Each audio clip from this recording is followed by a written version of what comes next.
विद्यार्थी मित्र मैत्रिणींनो, गेल्या व्हिडिओमध्ये आपण बहुश्रुतता, अभ्यास, भावनात्मकता आणि उत्प्रेक्षा ही साहित्य निर्मितीची कारणं बघितलेली आहेत.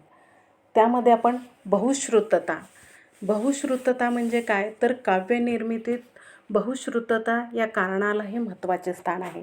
व्युत्पत्ती हीच बहुश्रुत असते, याने साहित्यिकाला विद्वत्व प्राप्त होते. साहित्यशास्त्रातील मांडणीनुसार कवी हा सर्वज्ञ असावयास पाहिजे. विद्वत्त कवित्वास पूरक व्हावे, मारक होऊ नये. सर्व ज्ञानशाखेत कवीची गती असावी. काव्याची उभारणी कल्पित, असंभाव्य, असत्य गोष्टीवर अवलंबून असते हे समज खरा आहे, परंतु तेवढ्यासाठीच ते असत्य असते असे मानण्याचे कारण नाही. काव्यातील सत्य हे कल्पित असले तरी ते असत्य नसते, उलट ते कोणत्याही ज्ञानाच्या माहितीमुळे नष्ट होऊ शकत नाही. वस्तुस्थितीचे दर्शन घडवण्याचे काम शास्त्रज्ञांचे, तर त्यातील अंतस्थ सौंदर्य उलगडून दाखवण्याचे काम कवींचे असते. जेथून शास्त्रीय दृष्टीचे कार्य संपते, तेथून पुढे काव्यदृष्टीचे कार्य सुरू होते. काव्याला रेखीवपणा प्राप्त करून देण्यास बहुश्रुतता उपयुक्त ठरते, परंतु काव्याच्या अंतरंगात शिरण्याचे सामर्थ्य तिच्यात नाही. ती बुद्धीला आनंद देऊ शकेल, परंतु मनाला प्रसन्न करू शकेलच असं नाही. तरीही बाह्यांगाच्या सौंदर्यासाठी बहुश्रुततेची गरज भासतेच. असे हे साहित्य निर्मितीचं बहुश्रुतता हे कारण आहे. त्यानंतर आपण बघितलं की साहित्य निर्मितीमध्ये स्वास्थ्य म्हणजे ते शारीरिक आणि मानसिक स्वास्थ्य या दोन्ही प्रकारचं स्वास्थ्य आहे, त्याचा आपण विचार करणार आहोत. साहित्य निर्मितीची उत्पादक आणि सहाय्यक कारणे असे वर्गीकरण करता येते. साहित्य निर्मितीत जितकी उत्पादक कारणे महत्त्वाची असतात, तितकीच प्रतिभेस सहाय्यभूत असणारी कारणेसुद्धा महत्त्वाची असतात. यामध्ये मानसिक स्वास्थ्य, शारीरिक स्वास्थ्य याचाही आपल्याला उल्लेख करावा लागेल.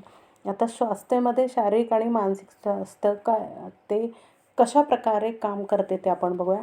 मानसिक स्वास्थ्य, कवीचे मन अतिशय संवेदनशील असल्याने कवी मनावर परिस्थिती, वातावरण, देशकालमान याचा परिणाम होतो.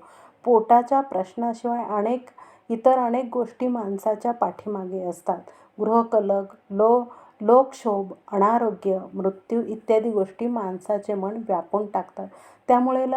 त्यामुळे कवीला काही सुचेनासे होते. अशा वेळी कवीला व्यवहारातील सत्य गोष्टी सोडून आपल्या आंतरिक सृष्टीकडे लक्ष देणे शक्य तरी होईल का? वेळ असला तरी मन मोकळे नसते. अशा परिस्थितीत काव्य तरी कसे सुचेल?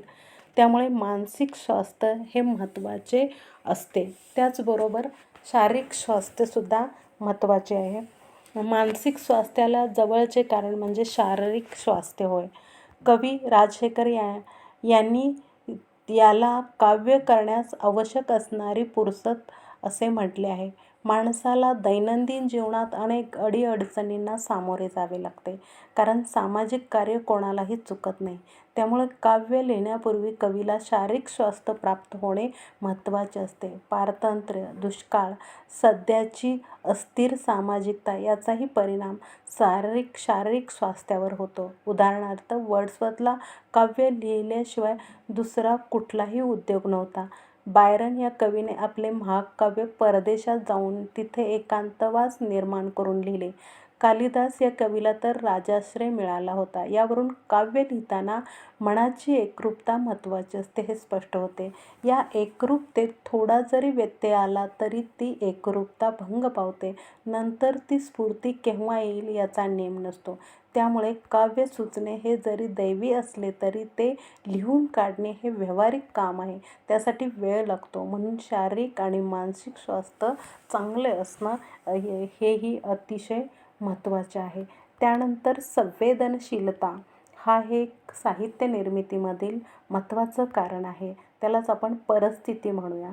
कवीचे मन हे अतिशय संवेदनशील असल्याने कोणत्याही वातावरणाचा कवीच्या मनावर चटकन परिणाम होतो. कवी विशिष्ट वातावरणात आपले काव्य लिहित असतो.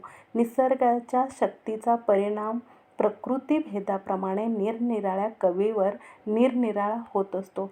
आनंदी प्रवृत्तीच्या कवीस निसर्गातील परिस्थिती आल्हाददायक वाटेल तर गंभीर परिस्थितीच्या कवीस निसर्गातील गांभीर्य आकर्षित करेल.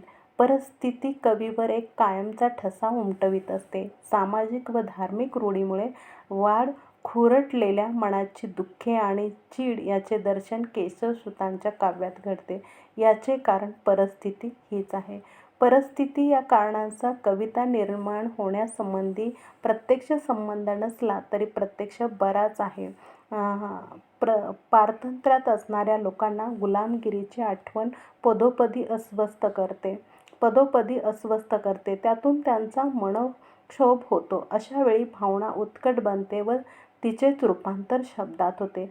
दुःखाचे प्रसंग भावनांना जेवढी चालना देऊ शकतात तेवढे सुखाचे प्रसंग देऊ शकत नाहीत. म्हणून सामाजिक जुलमी रूढीच्या जबरदस्त दडपणामुळे अनेक कवींना स्फूर्ती मिळालेली आहे. कवी कितीही प्रतिभाशाली असला तरी तो परिस्थितीच्या परिणामातून सर्वस्वी सुटू शकत नाही. म्हणून परिस्थितीचा ही कवीच्या मनावरती परिणाम होत असतो असे या कारणातून व्यक्त होते किंवा आपल्याला समजते. म्हणून बहुश्रुतता, अभ्यास, भावनात्मकता, संवेदनशीलता, उत्प्रेक्षा, स्वास्थ्य, शारीरिक आणि मानसिक स्वास्थ्य या सर्व कारणामुळे साहित्याची निर्मिती होते याचा आपण थोडक्यात परिचय घेतलेला आहे.